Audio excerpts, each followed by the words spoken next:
Buona giornata cari telespettatori, ben ritornati con noi. Franco Piacentini, presidente regionale Auser, ben arrivato, Grazie. protagonista del nostro appuntamento odierno, e parleremo di volontariato e povertà, difficoltà economiche, difficoltà anche sociali, e quindi in che modo il volontariato entra a contatto e può dare un aiuto importantissimo. Ne abbiamo parlato tantissimo in questo periodo. Se non ci fosse il volontariato a vari livelli, a vari titoli, saremmo in una situazione di ulteriore disagio, perché non sempre i servizi che devono essere garantiti in certo qual modo dalle entità regionali, provinciali, territoriali o statali intervengono nel modo adeguato. Ma cosa fa l'Auser? Ce l'avete chiesto anche tempo addietro quando abbiamo avuto il nostro ospite, quindi molti hanno detto ma che ruolo viene ad avere, che tipo di apporto dà, come entrare in contatto con questa realtà, e poi anche alcuni giustamente per sentirsi attivi, per dare un senso a volte alle proprie giornate che quando si è in pensione possono diventare anche uguali a se stesse, vorrebbe avere degli spunti, delle opportunità. E allora noi cerchiamo di approfondire il tema delicatissimo della emarginazione sociale e della povertà. Purtroppo sono strettamente correlate, e vediamo anche il ruolo che ha l'Auser, che cosa fa l'Auser regionale, come si coniuga anche a livello territoriale. Sì, l'Auser è un'associazione che nasce proprio 25 anni fa. Quest'anno appunto ricorre il 25esimo anno di vita di questa associazione. Auser nasce da un'intuizione del sindacato pensionati e della Confederazione CGIL. Poi nel tempo, per effetto anche delle leggi nazionali, Auser praticamente si colloca nel mondo del volontariato in piena autonomia, perché deve appunto rispettare le leggi che regolamentano le attività di volontariato e le attività di promozione sociale. Auser sostanzialmente si rapporta con la comunità locale, in modo particolare gli enti locali, con delle convenzioni finalizzate ad aiutare le persone in difficoltà. Aiutare le persone in difficoltà significa, ad esempio, il famoso trasporto protetto. Se una persona ha bisogno di essere trasportata in una clinica per una visita specialistica o in una struttura ospedaliera, l'Auser con il proprio mezzo o con il mezzo del volontario porta questa persona. Ci sono queste convenzioni anche con le USL e con le case di riposo. Poi l'Auser svolge una serie di altre attività. Per esempio in questo periodo di difficoltà ci sono alcuni nostri circoli che si adoperano proprio per aiutare materialmente le persone e le famiglie.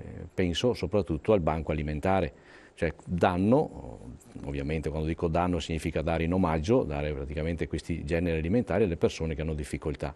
Poi l'Auser si è sviluppato in questi anni in tante attività, da quelle culturali a quelle dell'apprendimento permanente, quindi ci sono le famose università popolari dell'età libera. Infatti molti forse non avevano circoli capito culturali, sì. Perché lo interpretavano appunto come scusa, ma l'Auser non è un'università popolare, come mai parlate di volontariato? Quindi molti forse non hanno compreso, in realtà fate più attività. Queste attività sono sempre dentro nel contenitore del volontariato, perché sono ovviamente soprattutto pensionati che svolgono queste attività e svolgono anche queste attività, diciamo così, di formazione, di socializzazione, di apprendimento.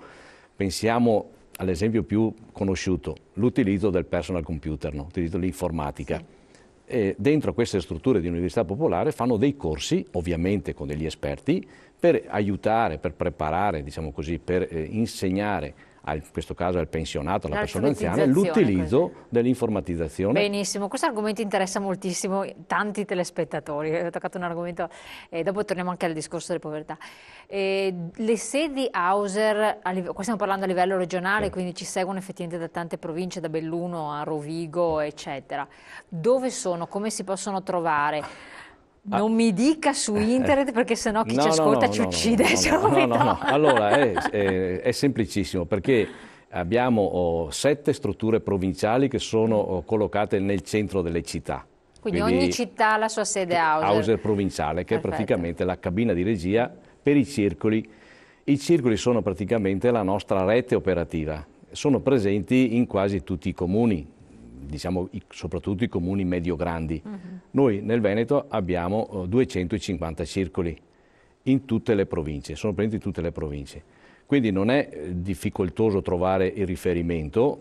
Il punto vero è quello che c'è questa difficoltà, come diceva lei, del collegamento, diciamo, con internet, no? Con l'aspetto così legato al computer. Però è sufficiente anche sfogliare un elenco telefonico, oppure, siccome noi abbiamo questi rapporti con i comuni, è sufficiente anche chiamare i servizi sociali del comune, perché i servizi sociali comuni hanno l'elenco delle associazioni, quindi non soltanto AUSE, ma anche altre associazioni che sono impegnate nell'attività appunto di aiuto alle persone. Quindi c'è la possibilità, ecco, di avere questo tipo di contatti in maniera molto semplice.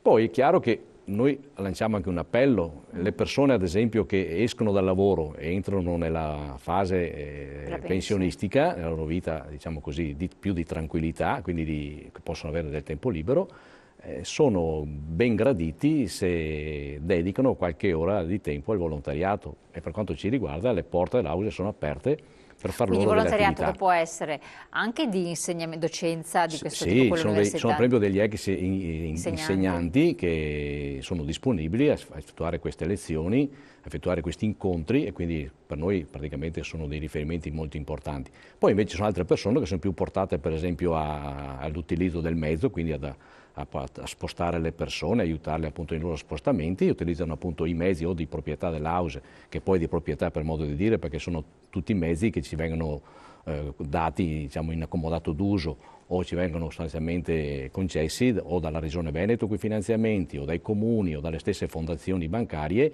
che li mettono a disposizione, perché sa che svolgiamo un ruolo sociale. Assolutamente. E noi diamo una mano molto consistente, molto anche importante, delle volte fondamentale per i comuni che non riuscirebbero ad affrontare le problematiche delle persone che quotidianamente bussano alla porta. A volte sarebbe di vitale importanza, la persona non potrebbe neanche muoversi. Quindi queste sono delle... Quindi noi siamo un pezzo sostanzialmente del welfare. Sì. Ovviamente con persone che non ricevono nulla, cioè non hanno un rapporto di lavoro col volontariato, ricevono soltanto i rimborsi spese, perché se utilizzano il proprio mezzo ovviamente hanno dei costi, ma c'è soltanto il rimborso spese, che poi sono rimborsi previsti dalle leggi. Assolutamente, beh, comunque uno si sente attivo, si sente utile, se riesce ad arrivare a fine mese tranquillamente, se non altro non sta a casa davanti alla televisione. Sì, appunto, che soprattutto che dà una mano a chi ne ha più bisogno, ecco, questo rapporto diciamo della solidarietà. Infatti. E ovviamente noi svolgiamo per i comuni un ruolo di sussidiarietà e non di sostituzione. Anche qui bisogna fare chiarezza, cioè il volontariato non si sostituisce al lavoro, non si sostituisce alle responsabilità di un comune, di un direttore delle USL o di un presidente di una casa di riposo. Però a volte se non ci fosse il volontariato, però appunto, diciamo come che... dice lei, se non ci fossimo chiaramente avremmo proprio una difficoltà. Sto pensando anche che non è il vostro ambito, ma i volontari ospedalieri che danno da mangiare ai pazienti, eccetera, se non ci fossero... Ci sarebbe proprio la sofferenza, diciamo, psicofisica della persona, perché si vedrebbe soprattutto quelle persone che non hanno un nucleo familiare di riferimento, se non ci fossero appunto questi volontari nelle corsie, ci sarebbe proprio la disperazione e anche la depressione della persona. Bravissimo. Quindi... Ecco, questo punto vorrei anche analizzare un altro fenomeno che sta per fortuna venendo in evidenza, per fortuna nel senso che lo si nota, che invece c'è, invece che per sottacerlo, anche se a volte ci sono dei casi che lo evidenziano che sono tragici. La morte della persona anziana perché trovata da sola, si è carbonizzata, dopo per carità era visitata dai figli, però stavano fuori città perché necessariamente dovevano lavorare. L'aumento degli anziani ultra settantenni che vivono da soli e che saranno sempre più in aumento, perché poi la famiglia deve purtroppo muoversi adesso anche sempre più fuori dai territori nazionali per cercare un'occupazione, un lavoro, perché altrimenti non ce la fa. E piuttosto che gravare sull'anziano, questo non ha neanche una pensione sufficiente, è meglio che vada a cercarsi un'occupazione fuori. Però sono sempre più queste persone sole e in gravi difficoltà. Non è pensabile, ipotizzabile qualche cosa, delle soluzioni anche di co-housing, di condivisione, di educazione anche alla condivisione, perché tante volte chi è abituato a una vita in un certo modo difficilmente condivide spazi, ambienti e tempo con altri, cioè è classico anche dell'essere anziano lo stare da solo, sì. Però è un problema che sta diventando importante. La solitudine sta diventando un problema importante anche perché l'evoluzione dei tempi ha determinato, diciamo così, un sistema di nucleo familiare molto ridotto. Non sono più le famiglie patriarcali, no? Oggi mediamente un nucleo familiare è formato da 2 persone e mezza. Questa è la statistica che ce lo evidenzia periodicamente. Quindi una persona quando arriva a quell'età dei 65 anni, di 70 anni e anche oltre, praticamente molto spesso non ha più il figlio di riferimento perché magari è sposato e fuori parecchi chilometri dal proprio punto di riferimento, non ha più la moglie magari perché è rimasto vedovo oppure viceversa è rimasta vedova la signora. Allora in questi casi qui però sinceramente le persone dovrebbero essere maggiormente informate. Quando dico questo, penso subito per esempio al telesoccorso e al telecontrollo, che sono due strumenti che la Regione da anni mette a disposizione delle persone sole. Praticamente è uno strumento che si porta come una collana e basta schiacciare il pulsantino quando c'è bisogno e interviene subito, diciamo, l'assistenza, ecco, che non è solo l'assistenza medica, può essere anche l'assistenza sociale.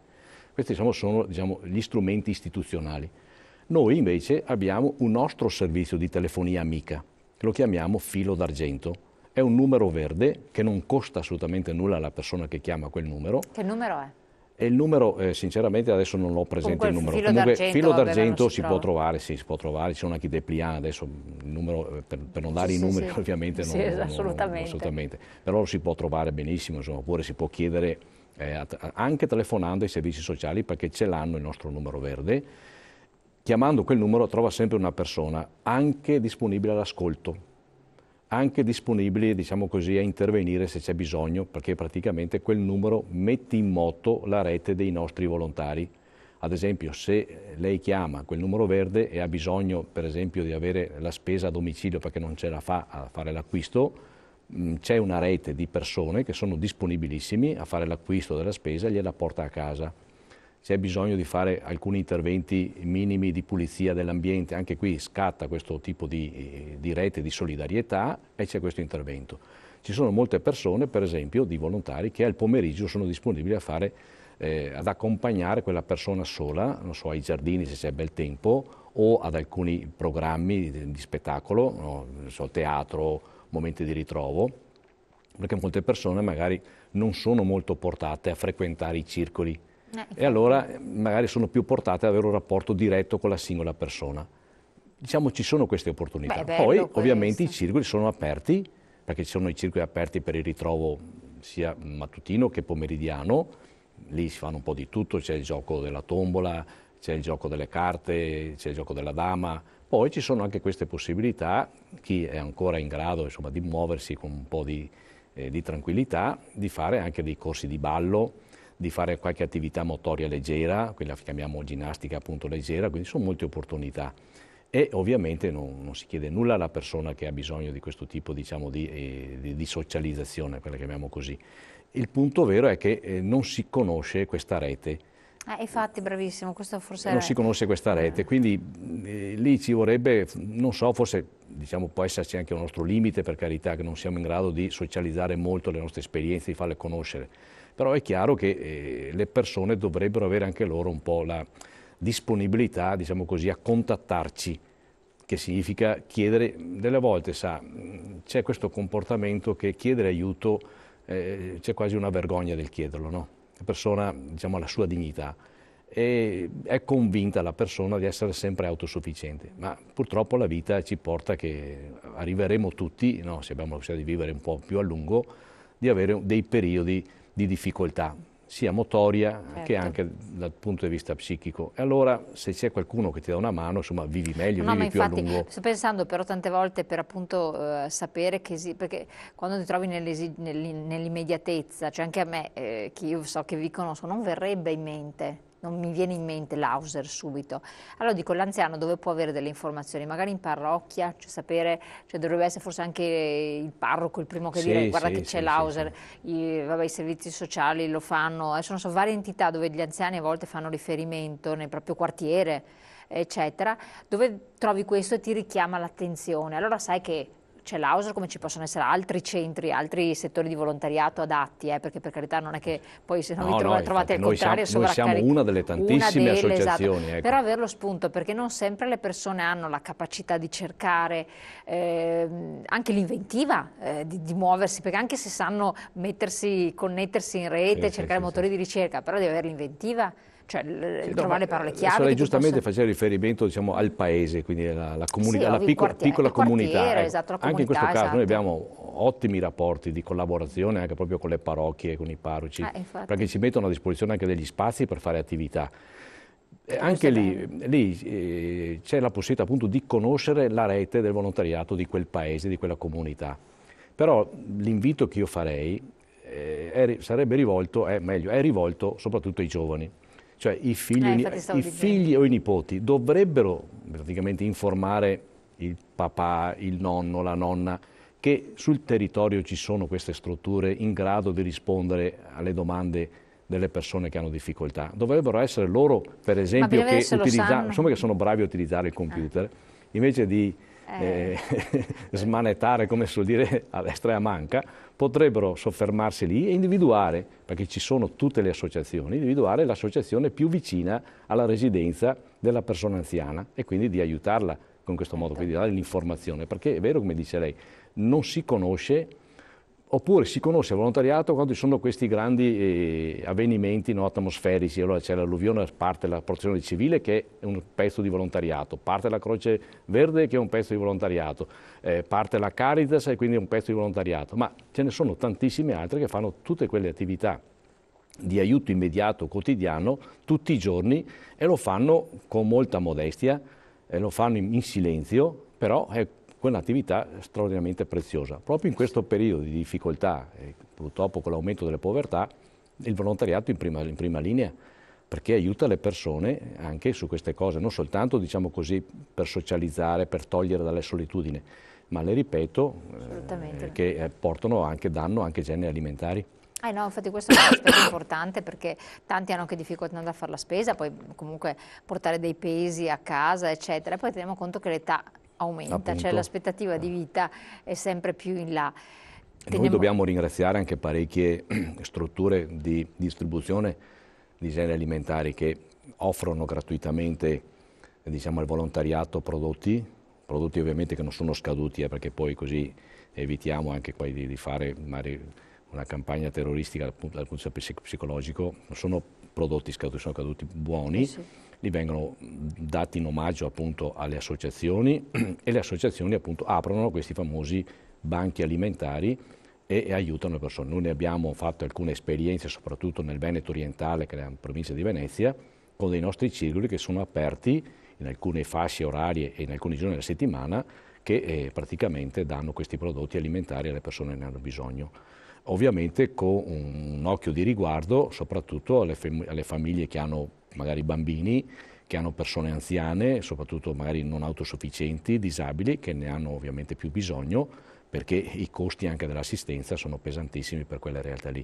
Però sì, non si rifiuta praticamente nulla a nessuno, se ce ne sono questi prodotti vengono distribuiti in questo modo. Centri di raccolta anche magari per, appunto si diceva famiglie in difficoltà, abiti usati, cose del genere, esistono, quindi chi avesse la possibilità, visto che in questo periodo c'è anche bisogno di questo. Sì, noi sostanzialmente facciamo queste attività di raccolta sia del vestiario, soprattutto nei periodi in cui ci sono queste difficoltà anche, diciamo così, atmosferiche o difficoltà legate a eventi drammatici come purtroppo i terremoti, che allora colpiscono in maniera molto pesante le persone e ovviamente anche le cose dentro le case delle persone, quindi facciamo questa raccolta. Invece quando ci sono queste diciamo, disponibilità a donare appunto del vestiario, indirizziamo verso la Caritas, perché così perché c'è un rapporto di collaborazione, quindi indirizziamo lì perché sappiamo che loro sono in grado, ecco, di distribuire in maniera più appropriata, diciamo, anche questo vestiario. Noi raccogliamo invece, diciamo, risorse che possono servire per fare acquisti, non so, di farmaci, perché anche questo diventa adesso un problema, o risorse finalizzate appunto ad aiutare le persone che sono in difficoltà per motivo di reddito, per motivo di pensione bassa, e quindi cerchiamo di aiutarle in questo modo qui. Però il nostro scopo è quello, ecco, diciamo così, di collaborare con l'ente locale, e proprio l'altro aspetto importante è quello di togliere dalla solitudine la persona anziana. Che è fondamentale, quindi non isolarsi. Non isolarsi, questo è il punto. Sforzarsi di uscire, perché a volte è uno sforzo, di dialogare, però, di chiamare questo numero verde. Perché poi può dare, la chiamata può essere anche l'occasione poi per agganciare un gruppo che ti coinvolge, ti rende partecipe, e il tutto nasce da, diciamo, da una telefonata. Il passaparola, insomma, passaparola, il passaparola, esatto. Perché questo è l'aspetto importante, perché sappiamo che la persona anziana è una persona da un lato fragile, ma che praticamente ha una sua personalità molto particolare, cioè non è semplice fargli cambiare il suo stile di vita.